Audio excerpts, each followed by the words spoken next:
Promoting democracy in governments is not only important for supporting American values, but it is also in our national security interests. The recent changes we are seeing in the Middle East and North Africa illustrate the growing demand for real reforms. The changes might be occurring slowly, and sometimes too slow, in my opinion, but the U.S. should and must answer this call.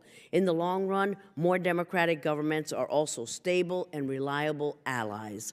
Legitimate, inclusive, and responsive governments not only make better trading partners, but they also help prevent the kind of marginalization that is pushing so many to violence and extremism in the Middle East today. For the sake of U.S. interests, we have an obligation to support democracy and governance programs, working whenever and wherever possible to bolster civic institutions and electoral processes, to share best practices for rooting out corruption, for strengthening the rule of law, and to build the kind of support for democracy that can withstand the ups and downs of difficult transitions. I commend IRI and DI, IFIS, and Freedom House for their tremendous work, not only in countries where they are welcomed openly, but also inside and on the margins of conflict zones where they empower stakeholders and prepare them for the next stage. The ranking member and I have been lucky to witness firsthand some of your efforts when we travel throughout the region. Just recently, IRI and NDI hosted a roundtable with young Jordanian women leaders who are doing remarkable work as they seek a better future. My staff was also encouraged by the work of IFIS in a trip to Tunisia last year, where they were briefed on their electoral programs and assistance with the process of decentralization. And Freedom House continues to be a bastion of liberty and democracy throughout the world. Your reports have been instrumental in formulating policies and advocating for things like freedom of the press, digital media, and civil liberties. But despite all of these efforts, what always seems to be missing from our end is a consistent and patient U.S. strategy that outlines our long-term democracy and governance programs, our goals, and how we can achieve them.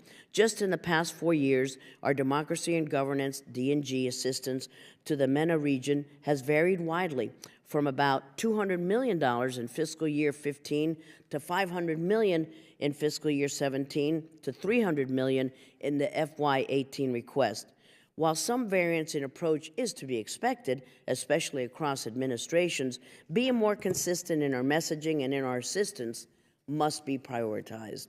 We need to be consistent about what we expect from our partners, making clear in no uncertain terms that any kind of repression will have consequences.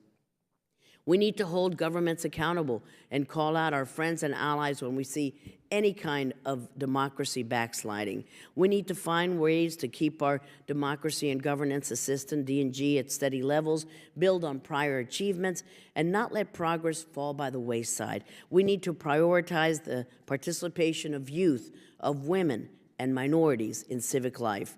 And we need to lay the groundwork so that when the inevitable democratic setback does happen, our programming has made institutions and communities stronger, more resilient, and better able to withstand democratic challenges.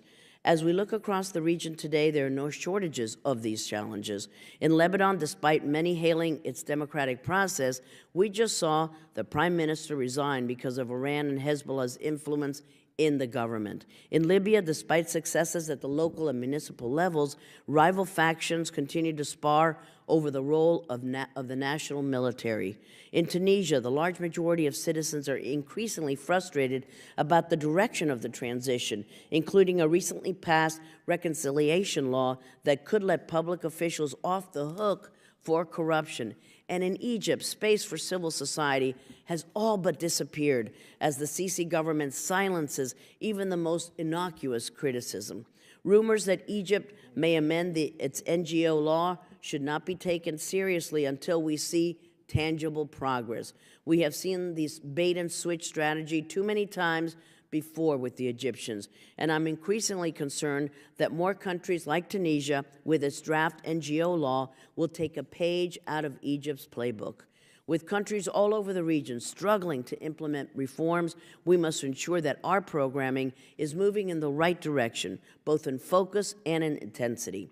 We cannot let the short-term wins come at the expense of our long-term goals. We must be patient, consistent, and concentrated on promoting democracy and governance for those fighting for those ideals and for our own U.S. interests. I'm so pleased to have our 4 witnesses here today from organizations doing this work on the ground. I look forward to hearing about the challenges that you're facing, as well as any recommendations that you may make for Congress and the administration. And with that, I'm so pleased to yield to today's ranking member, Mr. Connolly, my friend from Virginia.